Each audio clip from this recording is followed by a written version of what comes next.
Assalamu alaikum warahmatullahi wabarakatuh. Welcome back to another most crucial and informative video for speaking fluency. আজকের ভিডিওটা খুবই গুরুত্বপূর্ণ এই জন্য কারণ আমরা যখন ইংলিশে কথা বলতে চাই তখন আমরা বাংলা থিঙ্কিং করি, সেই অনুযায়ী আমরা ওইভাবে ট্রান্সলেট করার চেষ্টা করি। তো আমাদের এই সমস্যাটা হয় কারণ আমাদের বাংলা কনসেপ্টটা ক্লিয়ার না। বাংলা কাজগুলো বা বাংলা ভার্বগুলোর উচ্চারণটা কিভাবে হয় সেটা আমরা সঠিকভাবে জানি না, বিধায় এই কাজটি আমাদেরকে করতে হয়। তো আজকের ক্লাসে আমরা বাংলা কথাটা কিভাবে হয় এবং সেটা ইংলিশ কিভাবে আমরা তৈরি করব, সেটা যদি আমি নিজে প্র্যাকটিস করি একটানা কিছুদিন, তাহলে আমাদের বাংলা কনসেপ্টটা ক্লিয়ার হয়ে যাবে। আর বাংলা কনসেপ্টটা যখন ক্লিয়ার হবে, আমার ইংলিশটা অটোমেটিকলি ক্লিয়ার হবে ইনশাল্লাহ। তো এখানে আমরা আমাদের কাজের 6টা ধাপ, মানে কাজটা আমরা 6টা সময় করে থাকি। এই 6টা সময় আমি এখানে মেনশন করেছি: present, past, present perfect, present continuous, past continuous, future indefinite. এই বিষয় সম্পর্কে আমি একটু বলি। প্রেজেন্ট ইনডিফিনিট বলতে যে অ্যাক্টিভিটিস গুলো আমরা বর্তমান সময়ে করে থাকি, যেটা হয়, ঘটে, চলে বোঝায়, সেটা হচ্ছে প্রেজেন্ট। অর্থাৎ কাজটা স্পেসিফিকলি কখন হচ্ছে সেটা বলা হয় নাই, বাট প্রেজেন্টে ঘটে, সেটাকে বলা হয় প্রেজেন্ট ইনডিফিনিট। প্রেজেন্ট ইভেন্টের কথাগুলো কিভাবে হবে সেটা আমরা পরে দেখব। তারপর হচ্ছে পাস্ট, যে অ্যাক্টিভিটিস বা কর্মকাণ্ড আমরা শেষ করে ফেলেছি অতীতে, সেটাকে বলা হয় পাস্ট। ওকে। আর প্রেজেন্ট পারফেক্ট হচ্ছে যে অ্যাক্টিভিটিস বা কর্মকাণ্ড আমরা শেষ করেছি কিন্তু শর্ট টাইম, কিছু সময় আগে, সেটাকে বলা হয় প্রেজেন্ট পারফেক্ট। তারপর হচ্ছে প্রেজেন্ট কন্টিনিউয়াস টেন্স বলতে যে অ্যাক্টিভিটিস বা কর্মকাণ্ড আমাদের চলমান রয়েছে বা চলছে, সেটাকে বলা হয় প্রেজেন্ট কন্টিনিউয়াস টেন্স। অর্থাৎ আমি যে এখন কথা বলছি এটা চলমান। ওকে। তারপর হচ্ছে পাস্ট কন্টিনিউয়াস, অর্থাৎ অতীতে কোনো অ্যাক্টিভিটিস বা কর্মকাণ্ড যদি চলমান থাকে সেটাকে আমরা পাস্ট কন্টিনিউয়াস টেন্স বলি। অর্থাৎ আমি যদি গতকাল কোথাও গিয়ে কোনো একটা অ্যাক্টিভিটিস চলমান দেখি, তখন আমি সেটাকে পাস্ট কন্টিনিউয়াস হিসেবে ধরে নিব। অর্থাৎ অতীতে কোনো চলমান কাজকে আমরা পাস্ট কন্টিনিউয়াস টেন্স বলি। তারপর ফিউচার, যে অ্যাক্টিভিটিস কর্মকাণ্ড আমরা এখনো সম্পন্ন করি নাই, সামনে করব, যেটা এখনো হয় নাই সামনে হবে, সেটাকে বলা হয় ফিউচার ইনডেফিনিট। ওকে, এখন আমরা প্রেজেন্টটা ধরি, প্রেজেন্টটা করে ফেলি। প্রেজেন্টে দেখেন করি, যাই, আসি, দি, নি, ঘুমাই। আমি এখানে সাবজেক্টটা ইউজ করব আমি। ওকে। আমি মানে হচ্ছে কি আই। ওকে, আমি করি, প্রেজেন্টে সাবজেক্টে পরে ভার্ব, প্রেজেন্টে সাবজেক্টে পরে ভার্ব। ওকে, আমি করি, আই ডু। ওকে, আমি যাই, আই গো। আমি আসি, আই কাম। আমি দিই, আই গিভ। ওকে, আমি নি, আই টেক। আমি ঘুমাই, আই স্লিপ। অর্থাৎ জাস্ট প্রেজেন্টের কথাগুলো আমরা সাবজেক্টে পরে ভার্বের প্রেজেন্ট ফর্মটা ইউজ করবো। আমরা জানি ভার্বের 3টা form: present, past, past participle form. তো আমরা প্রেজেন্টে প্রেজেন্ট ফর্মটা ইউজ করেছি। এরপর হচ্ছে পাস্ট। পাস্টে আমরা এখানে লক্ষ্য করি লাম, লটা উচ্চারণ হচ্ছে লাম। ওকে।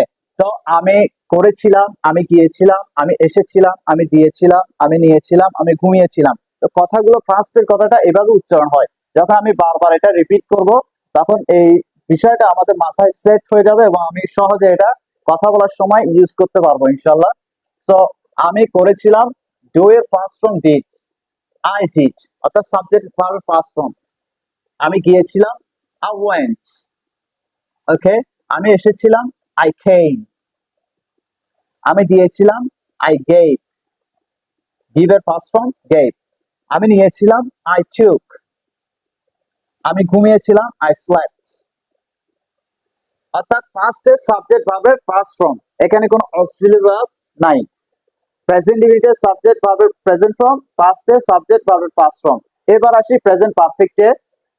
তো আমরা এখানে আরেকটা বিষয় বলি। প্রেজেন্টে আমাদের সাধারণত সব ভার্বের শেষে উচ্চারণ হচ্ছে লাস্টে ই।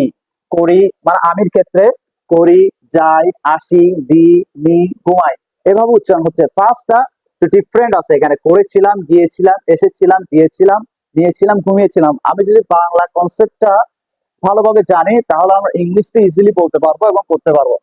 ওকে। এরপর প্রেজেন্ট পারফেক্ট। প্রেজেন্ট পারফেক্ট হচ্ছে যে কাজটা কিছু সময় আগে হয়ে গিয়েছে, যেমন আমরা প্রেজেন্টটা শেষ করে ফেলেছি, এটা কিছু সময় আগে, এটা প্রেজেন্ট পারফেক্ট। এটা উচ্চারণটা দেখি, করেছি, গিয়েছি, এসেছি, দিয়েছি, নিয়েছি, ঘুমিয়েছি। অর্থাৎ এখানে একটা একার আছে এবং লাস্টে ছি, এছি উচ্চারণটা হচ্ছে প্রেজেন্ট পারফেক্টে। তাহলে আমি করেছি, আর পারফেক্টে আমরা সবসময় হ্যাভ হ্যাজ ইউজ করি, আমরা এর সাথে হ্যাভ ইউজ করব, হি এর সাথে হ্যাজ ইউজ করব। ওকে, আমি করেছি, আই হ্যাভ, এবং ভার্বটা এখানে আমি প্রেজেন্ট এখানে ফার্স্ট লিখেছি, আর পারফেক্টে ফার্স্ট পার্টিসিপল ফর্মটা লিখবো আই হ্যাভ ডান।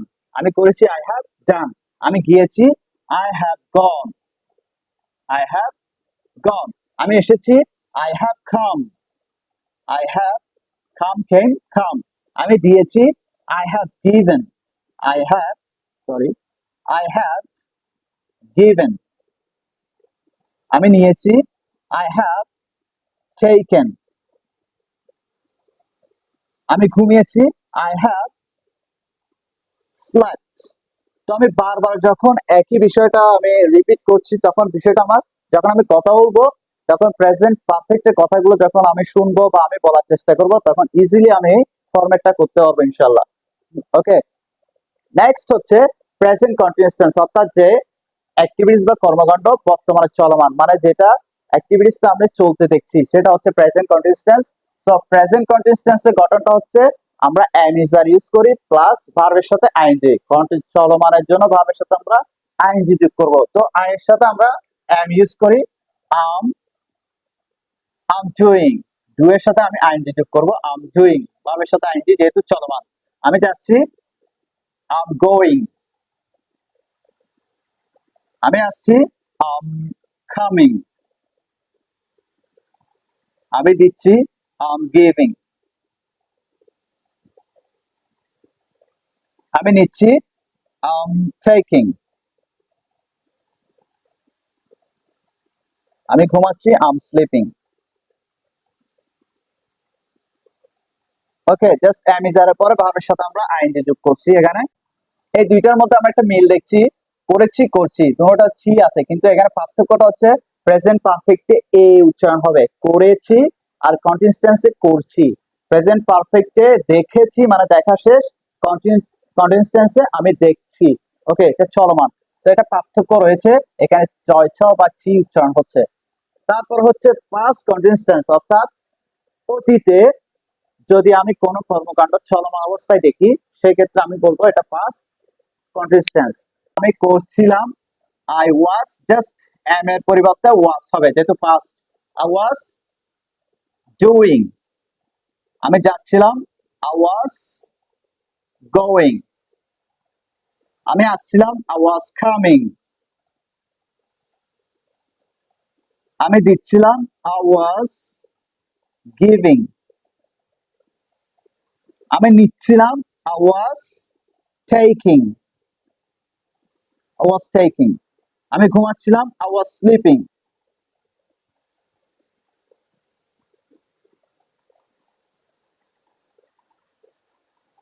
অর্থাৎ আমি এভাবে একটা এক্সাম্পল দিতে পারি, যখন তুমি আমাকে কল করেছিলে আমি তখন ঘুমাচ্ছিলাম, when you called me I was sleeping, আমি ঘুমাচ্ছিলাম। অর্থাৎ ও কল করছিল অতীতে, তখন সে এই কল করার সময়টা সে কোন অবস্থাতে ছিল, ঘুমানো অবস্থাতে ছিল, চলমান চলমান ঘুমানো অবস্থাতে ছিল, when you called me I was sleeping that time। ওকে, তাহলে ফার্স্ট কন্টিনিউয়াস টেন্সে আমরা ওয়াজটা ইউজ করব। ওকে, কিন্তু আমরা বাংলাটা পড়বো ভালো করে, করছিলাম, যাচ্ছিলাম, আসছিলাম, দিচ্ছিলাম, নিচ্ছিলাম, ঘুমাচ্ছিলাম, তাহলে বাংলা কনসেপ্টটা আমার মাথায় থাকবে, সেট হবে, এবং সেই সাথে আমাদের এই ফার্স্ট কন্টিনিউয়াস টেন্সের গঠনটা, ইংলিশ গঠনটাও আমাদের মাইন্ডে থাকবে। নেক্সট হচ্ছে ফিউচার। ফিউচার মানে যে অ্যাক্টিভিটিস বা কর্মকাণ্ড আমরা এখনো করি নাই, সামনে করব। আর ফিউচারের ক্ষেত্রে আমরা ব এর ক্ষেত্রে ফিউচারে একটা উচ্চারণ হচ্ছে ব। ফিউচারে উচ্চারণটা কি হচ্ছে বাংলা, করব, যাব, আসবো, দিব, নিব, ঘুমাবো, মানে বটা উচ্চারণ হচ্ছে এখানে।